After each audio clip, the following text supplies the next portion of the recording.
Quero convidar os irmãos a abrir a palavra de Deus.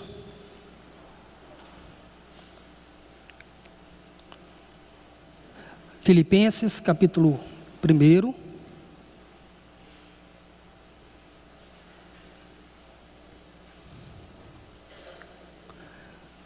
Verso 27 até o verso de número 30.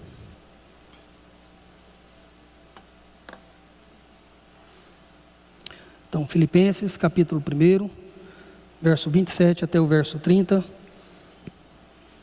Eu vou ler, os irmãos apenas acompanhem.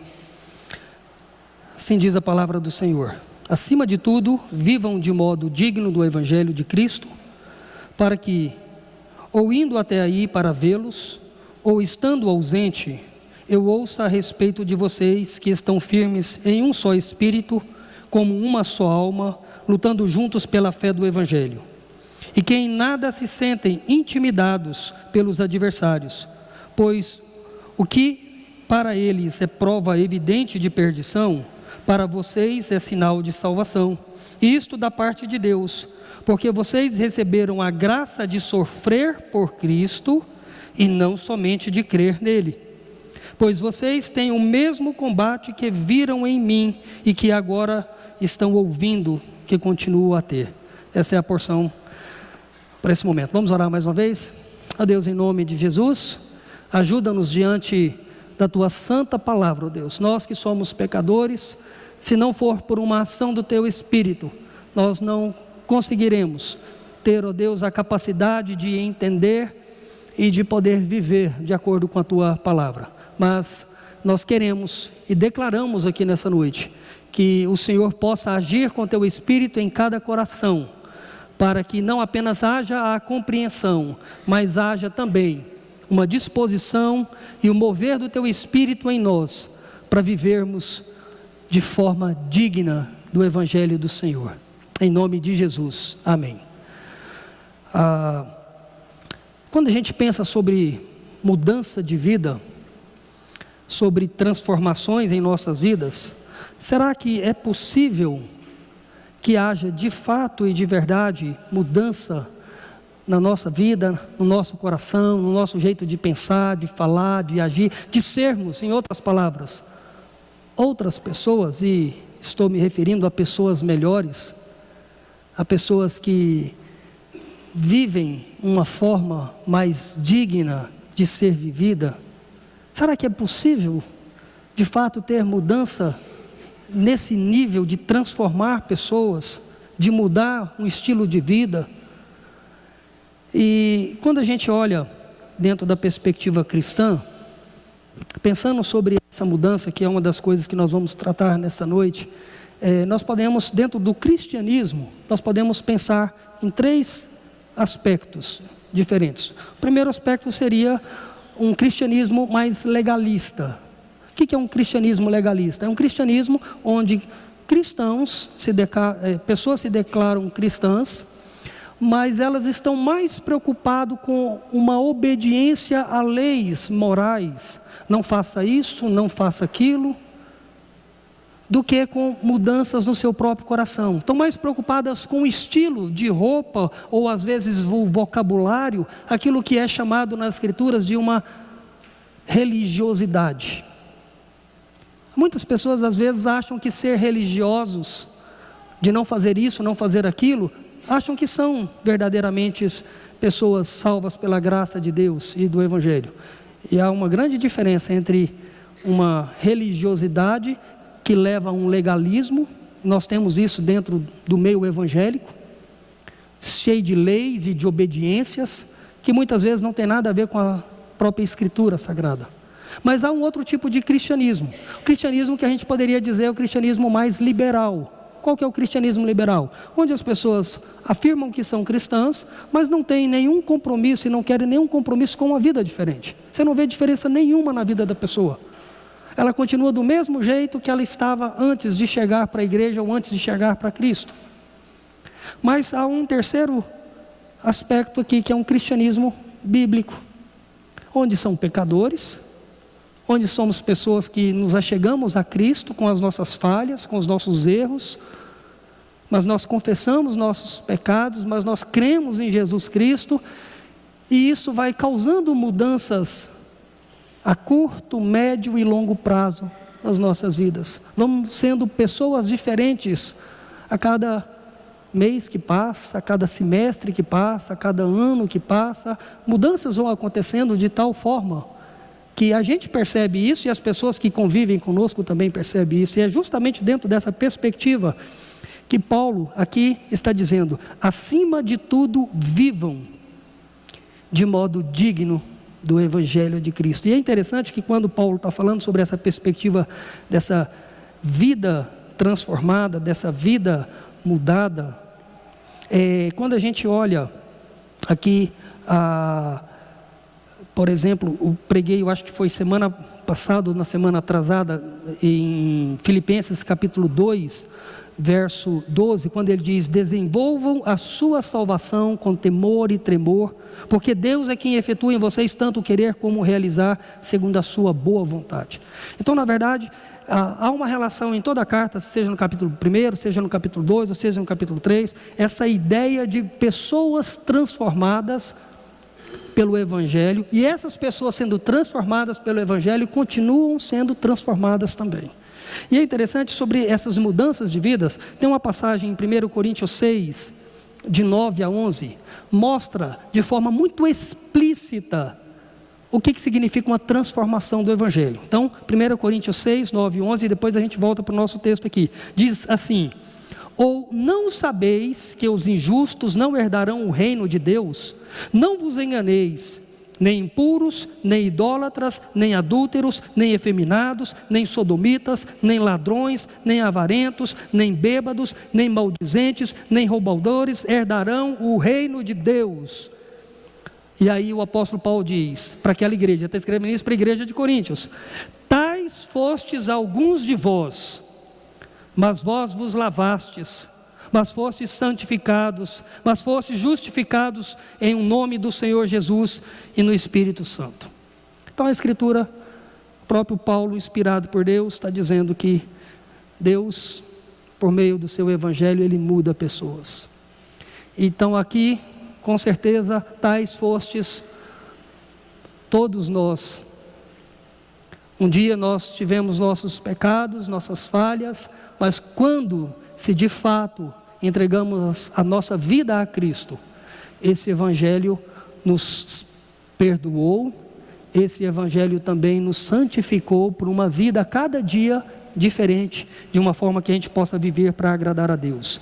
E é interessante que é dentro dessa perspectiva, dessas mudanças que o Evangelho faz na nossa vida, que aqui nós temos Filipenses capítulo 1, veja comigo, verso 6.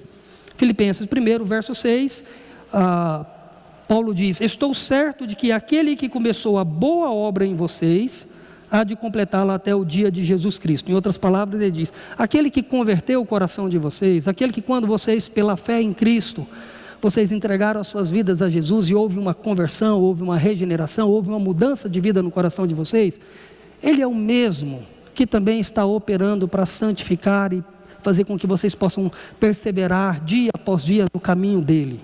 Aquele que começou é aquele que também continua a trabalhar nas nossas vidas. E dentro dessa perspectiva, no verso 9 e 11 do capítulo 1 de Filipenses, ele diz também, Paulo: e também faço esta oração, que o amor de vocês aumente mais e mais em conhecimento e toda percepção, para que vocês aprovem as coisas excelentes e sejam sinceros e inculpáveis para o dia de Cristo, cheios do fruto de justiça que vem por meio de Jesus Cristo, para a glória e louvor de Deus. Mais uma vez Paulo está dizendo que Deus já começou a boa obra na vida deles, mas que tem coisas que eles precisam continuar a crescer. Então é dentro dessa perspectiva, desse crescimento, que ele é algo constante, deve ser algo constante nas nossas vidas, que está o nosso grande desafio de poder vivermos de forma digna do Evangelho. E é interessante que essa palavra Evangelho, ela vai aparecer nas Escrituras aqui, em várias vezes. Ela aparece aqui no capítulo 1, verso 5, quando ele diz: dou graças pela maneira como vocês têm participado na proclamação do Evangelho. Então, aqueles irmãos que já haviam recebido o Evangelho, eles estavam, pelo poder do Evangelho, também proclamando o Evangelho. Depois, no verso 7, ele diz: aliás, é justo que eu assim pense de todos vocês, porque os trago no coração, seja nas minhas algemas, seja na defesa e confirmação do Evangelho. Mais uma vez, a participação daqueles crentes no Evangelho. Depois, na hora que a gente olha no verso 12,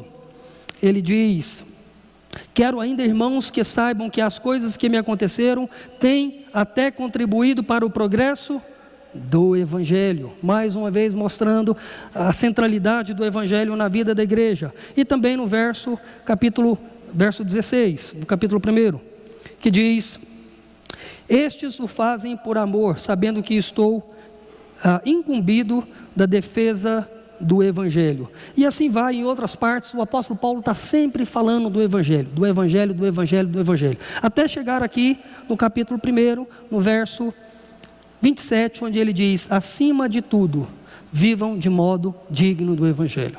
Então, o que eu quero nessa noite? Gostaria de poder destacar aqui 2 lições sobre viver de modo digno do Evangelho.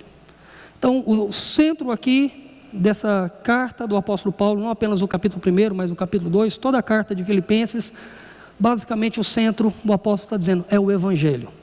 Então nós precisamos, o que significa entender, o que significa viver de forma digna do Evangelho. Esse é o desafio, e eu quero destacar aqui 2 lições para nos ajudar a entender esta passagem. Primeiro, quando no verso 27 ele diz: acima de tudo, vivam de modo digno do Evangelho de Cristo. A primeira lição que eu quero destacar com vocês, irmãos, é que antes de viver o Evangelho, nós precisamos entender o que significa de fato o verdadeiro Evangelho. Antes da gente viver algo, a gente precisa entender o que é aquilo.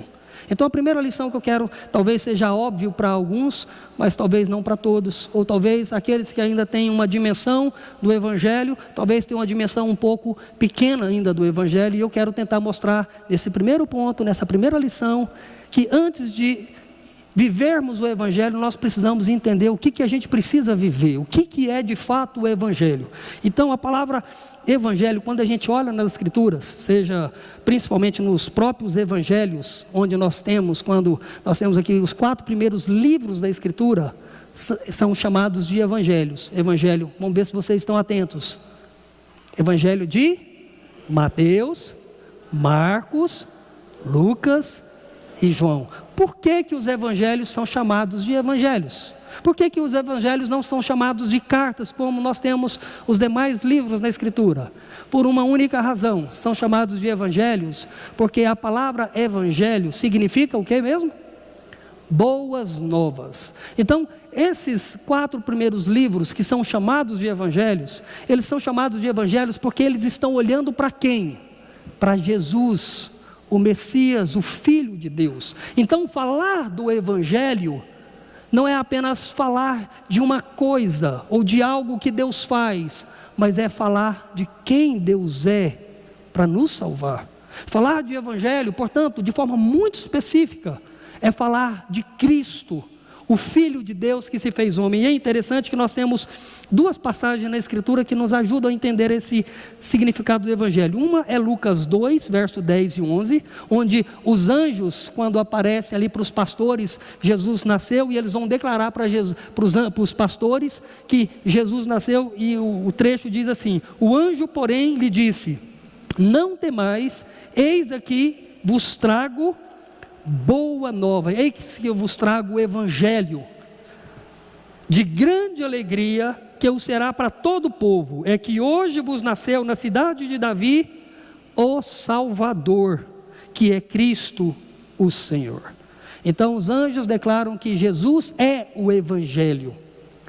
E o próprio Jesus, em Marcos capítulo 1, verso 14 e 15, logo que Jesus vai começar o seu ministério, depois que ele foi batizado, ele diz: depois de João ter sido preso, foi Jesus para a Galileia, pregando o Evangelho de Deus, dizendo: o tempo está cumprido, o reino de Deus está próximo, arrependei-vos e crede no Evangelho.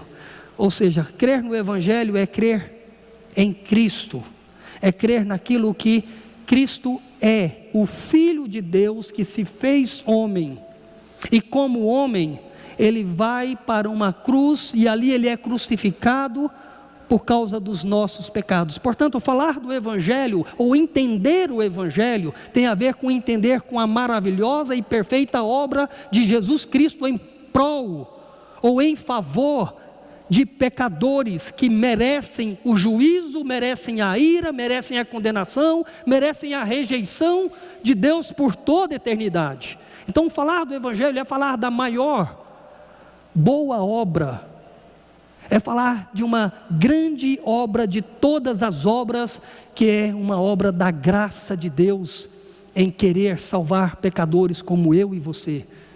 Então, falar do Evangelho, portanto, é falar de uma salvação através do Filho de Deus que se fez homem. Falar do Evangelho, portanto, é falar justamente dessa obra perfeita de Jesus, o Filho de Deus que viveu uma vida santa, literalmente perfeita, sem cometer nenhum erro, para que ele pudesse, quando ele estivesse ali naquela cruz, ele estivesse substituindo, ele estivesse ali pagando por cada pecado seu, se você crê nele.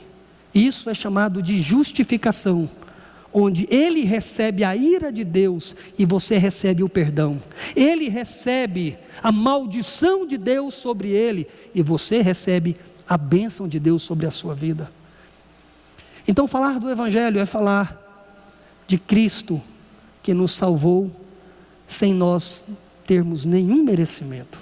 Então, esse é o grande aspecto que nós, em primeiro lugar, precisamos entender sobre o que é o Evangelho. E o Evangelho é Jesus Cristo que deu a vida dele. A pergunta é em termos de aplicação. Você que me ouve aqui e agora, creu no Evangelho? Crê nesse Evangelho? Esse Evangelho é para a sua vida? Você entende que você é um pecador miserável e que deveria receber a justa punição e poder ser condenado eternamente à ira de Deus, a um sofrimento eterno que é chamado na Escritura de inferno ou lago de fogo? Você entende que você merecia isso?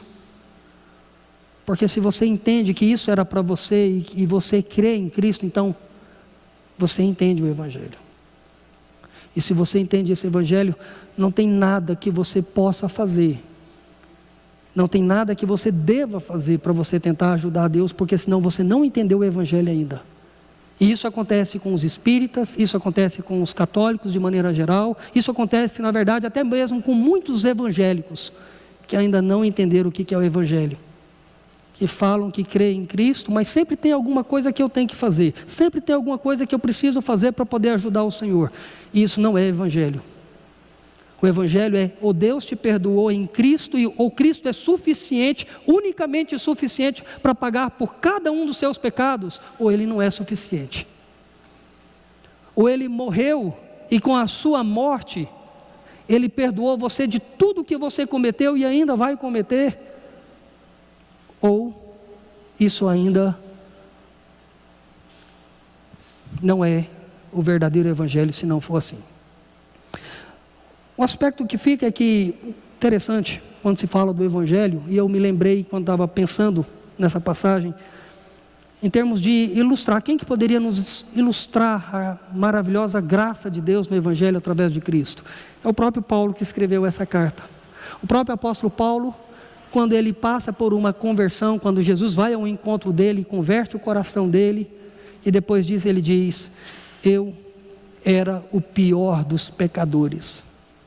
Em outras palavras, quando Paulo diz que ele era o pior dos pecadores, e quem era Paulo? Paulo era um homem muito religioso, Paulo tinha um conhecimento teológico fabuloso das Escrituras, mas ele conhecia muito as Escrituras, mas não conhecia o Cristo das Escrituras. Ele tinha muito conhecimento a respeito de Deus, mas ele não tinha um conhecimento do Evangelho de Deus. Mas quando ele teve esse conhecimento, que foi quando Jesus foi ao encontro dele, mudou o coração dele, transformou a vida dele, aí ele diz: eu sou o pior dos pecadores. E isso é uma bênção para a sua vida, que ainda não creu no Evangelho. Isso é uma bênção para a vida de todos nós que já cremos, e é uma bênção para a vida de todos aqueles que ainda não creram. Porque se Paulo diz que era o pior dos pecadores, e ele o considera porque, como religioso, como conhecedor das Escrituras, ele foi contra o Evangelho, ele mandou matar pessoas que estavam seguindo a Cristo. Então por isso ele diz, eu não tenho ninguém pior do que eu, porque eu tinha conhecimento, e meu conhecimento deturpado, e eu fiz muito mal para muita gente boa que amava o Senhor Jesus Cristo. Mas se o Evangelho alcançou o coração de um homem ruim como era o de Paulo, ele pode alcançar o coração ruim, mau e duro de alguém que talvez ainda me ouve aqui e ainda não se entregou para o Evangelho. Ou pode ainda salvar alguém que você conhece e você fala, aquele fulano não tem jeito. Eventualmente a gente faz isso, não faz? Fulano não tem jeito. Não tem jeito para você, não tem jeito para mim, não tem jeito para pastor, não tem jeito para nenhuma campanha de oração, mas tem jeito para o Deus Todo-Poderoso, que é o Deus do impossível.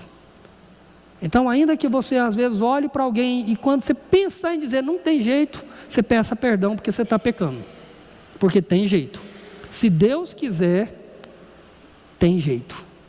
Então essa é a primeira verdade. A segunda verdade é que, com base também no texto de 27, quando ele diz, acima de tudo vivam de modo digno do Evangelho de Cristo.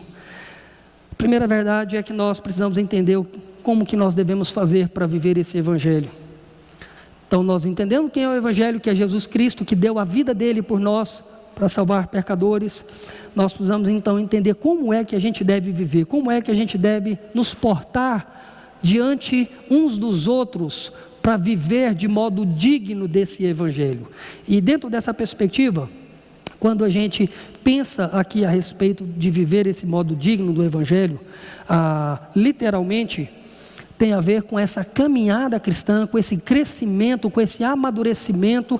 E quando o apóstolo Paulo usa essa expressão aqui, viver de modo digno, essa palavra viver no grego, ela indica sobre portar, ou ser como um cidadão do céu vivendo aqui na terra. Em outras palavras, Paulo está dizendo, vocês filipenses, e os filipenses de uma certa forma, a maioria deles eram cidadãos romanos. E ser um cidadão romano naquela época, rapaz, era ser gente de primeira categoria. E Paulo está dizendo, mas muito mais importante do que vocês serem cidadãos romanos, é que vocês são cidadãos dos céus. Vocês foram salvos pela graça de Deus. Vocês estão vivendo em Filipenses, dentro de um contexto do Império Romano, num mundo caído, pervertido. Mas deixa eu dizer uma coisa para vocês. Os pés de vocês estão na terra, mas a mente e o coração de vocês estão no céu. E vocês devem viver essa vida dessa forma. Vocês devem viver aqui na terra. O próprio Jesus havia ensinado isso lá no Evangelho de João, quando ele diz que eu não vou tirar vocês do mundo. Vocês estão no mundo, mas vocês não são do mundo.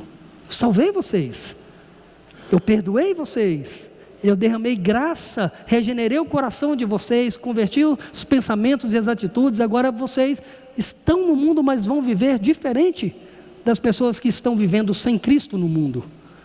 E dentro dessa perspectiva, nós temos aqui alguns aspectos que esse verbo viver ou portar, ele nos ajuda pelo menos a entender aqui três coisas. Primeiro, esse verbo ele está no presente, significa que viver de modo digno do Evangelho é para cada dia, todos os dias, não é para um dia de domingo ou para um outro dia qualquer, para todos os dias. E principalmente quando aqueles dias maus, aqueles dias ruins que você dá vontade de chutar o pau da barraca, você fala, não vou, eu vou viver não com base neste mundo, não com base nas circunstâncias, eu vou viver com base no Evangelho. Jesus me salvou para viver assim.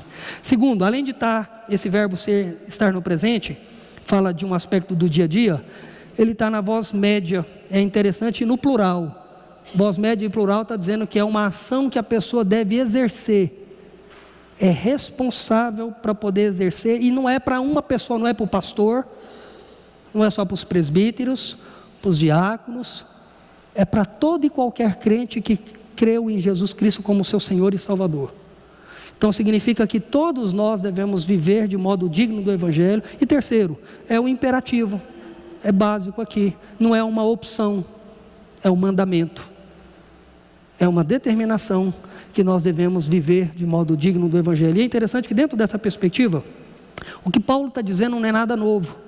Paulo está reafirmando aquilo que Jesus já havia dito de diversas formas, e eu vou citar aqui apenas 2 passagens. Lá em Marcos capítulo 8, verso 34, ele falando aos seus discípulos, depois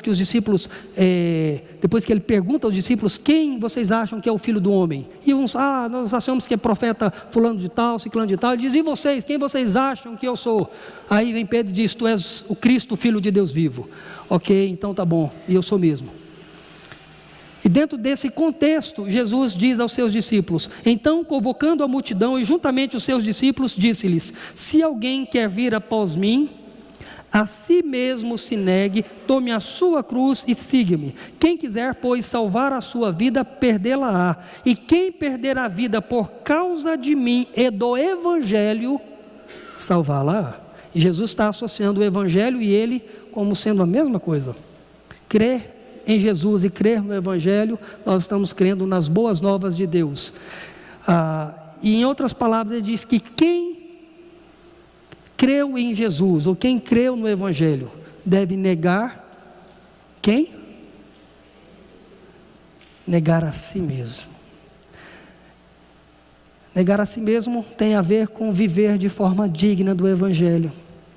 Quantas vezes a gente acha que os nossos piores problemas estão fora de nós? E eu acredito que os nossos maiores problemas estão dentro de nós. A nossa arrogância, nosso orgulho, nossa soberba, as nossas fraquezas, os nossos desejos pecaminosos ainda. Quantas coisas nós precisamos aprender a negar, não o outro, mas negar a nós mesmos. Negar o nosso estilo de vida que muitas vezes não agrada a Deus, negar a maneira como a gente às vezes faz as coisas que não agrada a Deus. Então, viver de forma digna do Evangelho, Jesus diz, vocês não são obrigados a me seguir, mas se vocês estão me seguindo, não tem jeito de vocês me seguirem e não negar a vocês. Me seguir significa negar a vocês, me seguir significa viver de forma digna do Evangelho. O Evangelho não apenas perdoa, o Evangelho também dá graça e capacidade para você poder caminhar a cada dia com uma mudança de vida, com a transformação, nas forças não nossas, mas nas forças do Senhor.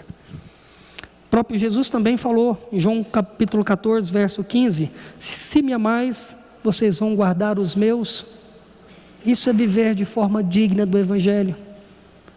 Quem ama o Senhor Jesus também ama a palavra e ama obedecer o Senhor Jesus. E obedecer o Senhor Jesus muitas vezes nos leva mais uma vez a negar nós mesmos. E negar a nós mesmos nos leva a viver de forma digna do Evangelho. O apóstolo João, em 1 João capítulo 2, verso 3, 4, 5 e 6, também joga muita luz aqui nesse entendimento. E aí nós vamos fazer algumas aplicações para concluir. Mas 1 João, Epístola de João, capítulo 2, a partir do verso 3 até o 6, diz assim, ora, sabemos que temos conhecido, por isto, se guardarmos os seus mandamentos, aquele que diz, eu conheço a Deus, eu conheço a Jesus, eu conheço o Evangelho, e não guarda os seus mandamentos é mentiroso, e nele não está a verdade. Aquele, entretanto, que guarda a sua palavra, que guarda o Evangelho, nele verdadeiramente tem sido aperfeiçoado o amor de Deus. Nisto sabemos que estamos nele, ou seja, em Cristo. Aquele que diz que permanece nele, ou seja, em Cristo, este deve também andar assim como ele andou. Então, viver de forma digna do Evangelho é viver seguindo os passos de Cristo. A cada dia, todos os dias, E quando a gente cai, a gente levanta. Não significa que nós não vamos cair, não significa que nós não vamos fraquejar. Não estou querendo dizer aqui de uma vida santa e perfeita, sem falhas, não, longe de mim. Mas estou dizendo que quando nós caímos, nós levantamos. Que quando nós pecamos, nós confessamos e perdoamos.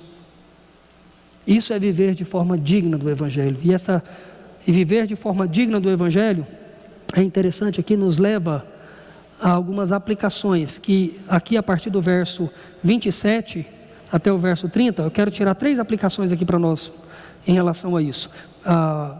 O verso 27, primeiro, uma parte dele aqui que diz: acima de tudo, vivam de modo digno do Evangelho de Cristo, para que, ou indo até aí para vê-los, ou estando ausente.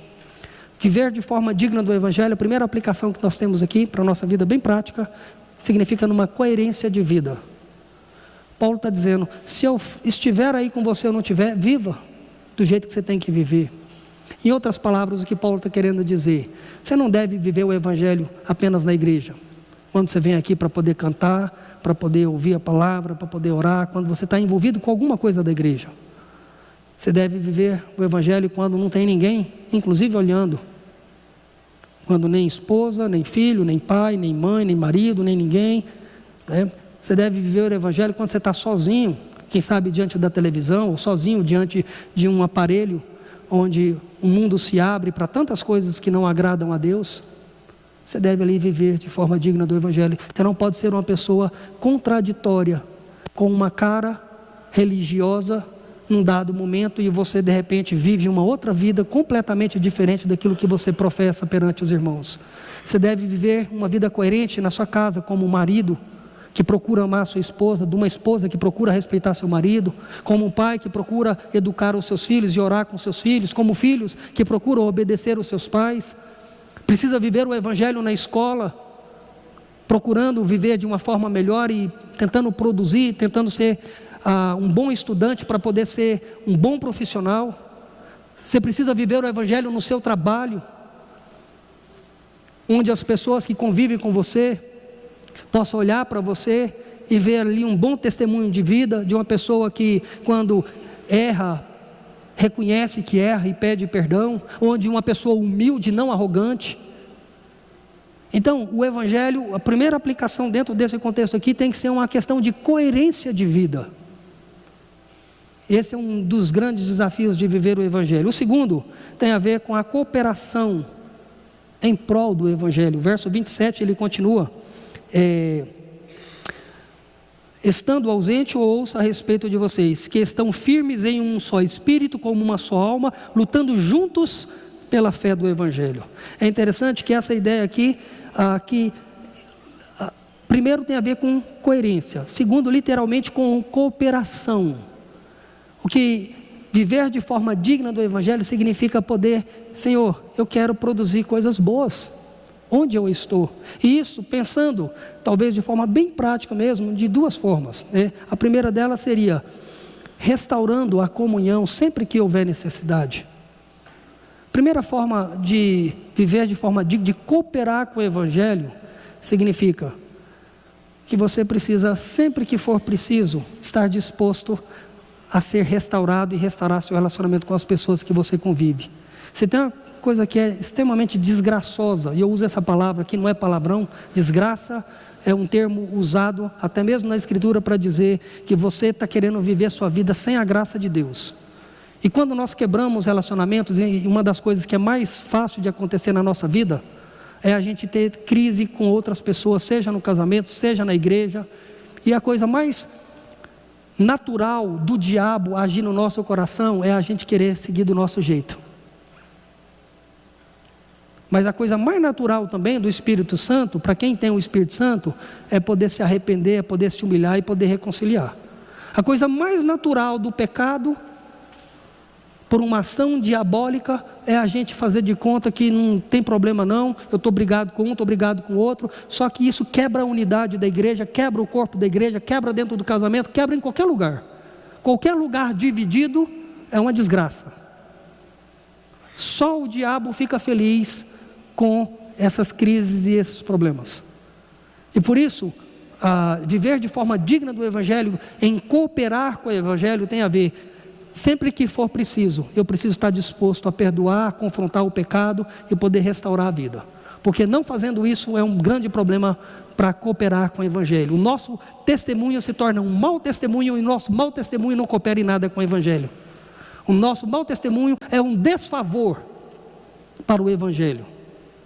Então nós precisamos entender isso. Agora, quando a gente erra, ainda que a gente dê um mau testemunho, mas quando a gente vai lá e se arrepende, perdoa e reconcilia, isso é uma grande bênção em prol da cooperação do Evangelho. E uma outra forma, nós cooperamos com o Evangelho através dos nossos dons, dos nossos talentos, dos nossos serviços, né? Quão bom a gente poder ter uma equipe de louvor como nós temos aqui, vários irmãos e irmãs. Tão bom a gente ter uma equipe maravilhosa de professores. Tão bom a gente ter uma equipe boa de diáconos, de presbíteros, de pastores. Tão bom a gente poder ter ministérios como dos homens, da UPH, da SAF, das mulheres, dos jovens, dos adolescentes. Como é bom a gente poder ter várias pessoas em várias áreas servindo a Deus, cada um numa área.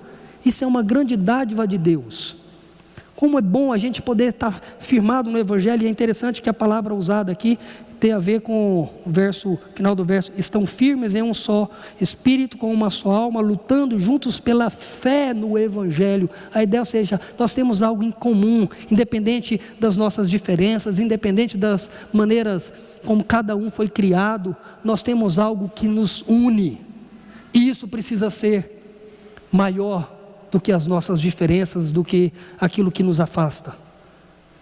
Então é dentro dessa perspectiva que viver de modo do Evangelho tem a ver com coerência, tem a ver com a cooperação do Evangelho e, por último, tem a ver com coragem diante dos sofrimentos e até mesmo perseguições. O texto do verso 28: e que em nada se sentem intimidados pelos adversários, pois o que para eles é prova evidente de perdição, para vocês é sinal de salvação, e isso da parte de Deus, porque vocês receberam a graça de sofrer por Cristo, e não apenas de crer nele. Até aqui, é interessante que o apóstolo Paulo está dizendo, e que em nada se sentem intimidados pelos adversários. Quem procura viver de forma digna do Evangelho sempre vai ter oposição. Às vezes até mesmo dentro de casa, na escola, trabalho, na rua, por onde for. Se você tentar viver o Evangelho, saiba que você vai ter sempre alguém que está se opondo a você. Até mesmo dentro da igreja nós temos opositores. É interessante que naquela época Paulo estava se referindo aos judaizantes. Os judaizantes eram judeus não convertidos que ficavam fazendo um inferno na vida das igrejas cristãs, fazendo com que eles não apenas vivessem pela graça do Evangelho, mas que eles também pudessem viver em busca de uma salvação através da circuncisão, através de fazer isso, através de fazer aquilo. E é interessante que o apóstolo Paulo chama esses adversários aqui no capítulo 1, verso 28, aqui no capítulo 3, verso 2, olha só o que ele diz: cuidado com, olha aí, cuidado com os cães. Ele está falando dos adversários. Cuidado com maus obreiros. Cuidado com... E ele diz, porque nós é que somos a circuncisão, nós é que adoramos a Deus no Espírito e nos gloriamos em Cristo Jesus. E aí ele continua e vai ficar para um outro momento. Ele está dizendo que esses cães, esses maus obreiros, essa falsa circuncisão, esses são inimigos da cruz de Cristo. Então aqueles irmãos filipenses estavam passando por muitos sofrimentos por causa de pessoas com falsas religiosidades que estavam querendo abafar e apagar o Evangelho. E o próprio apóstolo Paulo estava onde quando ele escreveu essa carta? Na prisão. Por causa de que ele estava na prisão? Por causa do Evangelho, porque ele estava vivendo de forma digna do Evangelho. Só que ele diz algo extraordinário aqui, né? Ele diz aqui no verso 29, vamos voltar, Filipenses 1, 29, por favor, e eu já vou concluir. Diz assim: porque vocês receberam o quê? De sofrer por Cristo, e não somente... Paulo está dizendo, vocês receberam a graça de crer. Lá em Efésios ele fala sobre isso. Crer em Cristo é uma graça, é dom de Deus. Mas aqui Ele está nos dando uma outra graça que a gente não gosta dela, né? Sofrer. Ele está dizendo que sofrer é um dom de Cristo que vai nos preservar e vai fazer que, se nós de fato cremos em Cristo, quando vier o sofrimento vai mostrar para nós a nossa fidelidade a Deus. Nós não vamos abandonar o Senhor por causa do sofrimento, e isso para nós é prova de salvação. Portanto, quando uma pessoa se diz cristã e passa por algum tipo de sofrimento e abandona o Evangelho, é porque ela nunca foi salva. Porque uma pessoa salva pela graça, quando ela sofre, ela vai sofrer até o fim, e se for preciso ela vai morrer, por causa do sofrimento ou por causa da perseguição que vier. E isso é uma prova de salvação, assim como é uma prova de condenação para aqueles que estão causando o sofrimento na vida de uma pessoa crente. O causador do sofrimento, de perseguição na vida de pessoas crentes, é prova de condenação para eles. Deus vai condená-los. Mas para aqueles que estão sofrendo e estão perseverando na fé, é dom da graça de Deus em perseverar. Então isso vai contra completamente aquilo que talvez hoje 80% das igrejas evangélicas que estão no nosso Brasil, quando você liga a televisão e o rádio, você vai ouvir igrejas falando que o cristão, quando está sofrendo, é porque ele não tem fé. E Paulo está dizendo que um cristão, quando está sofrendo, é porque tem fé. Agora, vocês decidem com quem que vocês ficam. Se vão ficar com a palavra de Deus ou se vão ficar com esses falsos obreiros, cães, falsa circuncisão. Então, não tenha medo de sofrer. Eu quero concluir dizendo isso. Não tenha medo de passar por lutas e dificuldades, porque a graça de Deus vai te sustentar. Assim como sustentou o apóstolo Paulo, há de sustentar a sua vida também. E assim nós concluímos. Eu quero fazer duas afirmações. Primeiro, aqueles que ainda não creem em Jesus Cristo, aqueles que ainda não creem no Evangelho, você não tem as boas novas de Deus sobre a sua vida. Você ainda está em pecado, está debaixo do juízo de Deus. E o que nós queremos, todas as vezes que pregamos o Evangelho, dizer que nós queremos, nós desejamos, que se há alguém aqui que ainda não creu no Evangelho, que ainda não creu em Jesus Cristo, nós queremos convidar você a entregar a sua vida a Cristo, porque Ele, e somente nele, você vai encontrar as boas novas para a sua vida, para o seu casamento, para o seu trabalho, para os seus filhos, para tudo que você precisar, está em Cristo. E aqueles que já creram em Cristo, que já têm as boas novas, lembre-se, você é desafiado, não apenas um dia, uma semana, mas todos os dias da sua vida, a viver de modo digno do Evangelho. Deus faça resplandecer a luz do seu rosto sobre as nossas vidas. Que Deus assim nos dê a paz de podermos viver, não segundo as nossas forças, mas segundo o Evangelho de Cristo. E assim recebam a bênção de Deus Pai, de Deus Filho e de Deus Espírito Santo, hoje e para todos sempre. Amém.